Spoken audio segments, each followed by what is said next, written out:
हम सोनी झा गोर लगै छी अहाँ सब गोटा के। हम आइ एकटा शिव पार्वती के विवाह के गीत लऽ कऽ एलहुँ हैं।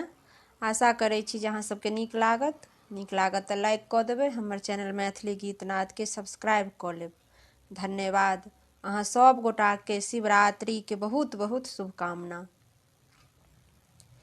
भोला के भेलन उमा दुलहिनिया, चलू देखब बहिना। भोला के भेलन उमा दुलहिनिया, चलू देखब बहिना।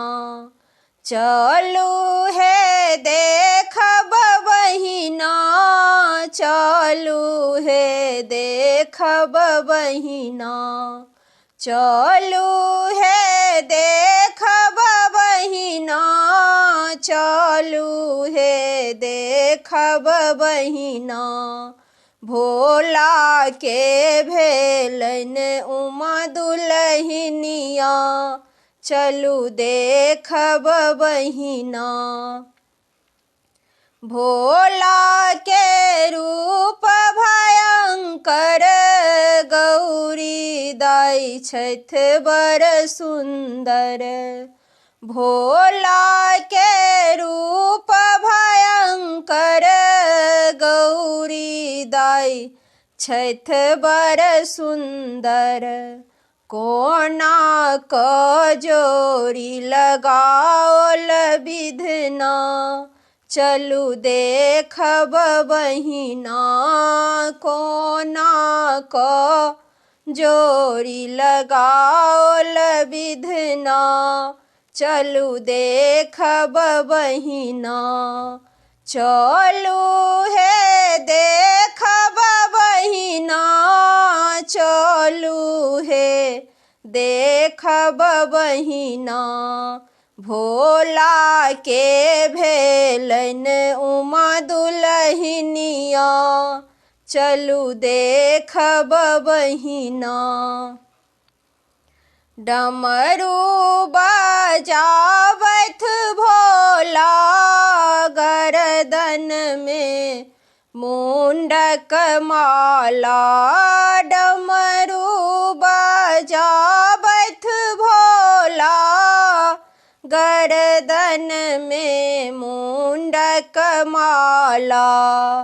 सब देखी चकल आंगन माँ, चलू देखब बहिना।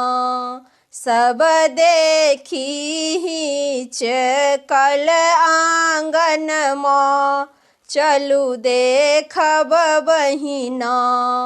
चलू हे देखब बहिना, चलू हे देखब बहिना। भोला के भेलन उमा दुलहिनिया, चलू देखब बहिना। उमा के सखी सब पूछन, ई जोगिया छथि किएहन। उमा के सखी सब पूछन, ई जोगिया छथि किएहन। भोला बाबा के ई सगुन माँ, चलू देखब बहिना। भोला बाबा के ई सगुन माँ, चलू देखब बहिना।